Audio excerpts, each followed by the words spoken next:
వేదాల గురించి చర్చ జరిగినప్పుడు లక్షణాల గురించి నేను మాట్లాడుతున్నా.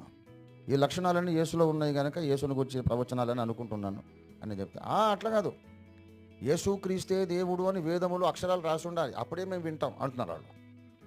నేనన్నాను, ఆ అక్షరాలే కనుక వేదములు ఉంటే మనకి డిస్కషన్ ఎందుకండి? అర్థం ఉంది ఏమన్నా? అసలు యేసుని వ్యతిరేకించేవాడు ఎప్పుడు కూడా స్టూపిడ్ ఆర్గ్యుమెంటే మాట్లాడతాడు, బేవహూఫ్ ఆర్గ్యుమెంట్. అది ఏమన్నా అసలు పాయింట్? అది వేదాలలో యేసుక్రీస్తు దేవుడై ఉన్నాడు అని అక్షరాలే రాయబడితే చర్చా వేదిక ఎందుకు? అక్షరాలు లేవు కానీ ఆ భావం ఉన్నది కనుకనే చర్చ పరిశోధన అవసరమైంది. దేవుని స్తోత్రం కలుగును గాక. అక్షరాల రాయబడకుండానే ఆ భావము స్ఫురింపజేసే విషయాలు ఎన్నో ఆధ్యాత్మిక గ్రంథాల్లో ఉంటాయి. వాటిని మనం ఏమని పిలుస్తాం?